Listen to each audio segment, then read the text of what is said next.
How to share items from Temu. Hey guys, in today's video, I'm going to show you how to share items from Temu. So, make sure to watch till the end and let's get started. First, open the Temu app.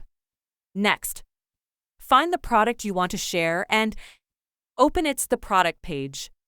Then, look for the share button located in the top right corner. Choose the app you want to use to share the product.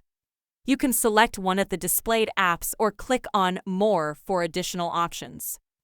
Now, preview the message or link before sending to make sure it's correct. Once you've confirmed it, go ahead and send the product to your friend. After sending, ask your friend if they've received the product link and check if it opens properly on their end. Now, you can also share it through many other apps like WhatsApp, Messenger, Google Messages, Viber, and more. And that's it. Make sure to hit the like button, share, and subscribe for more helpful tutorials. See you in the next video.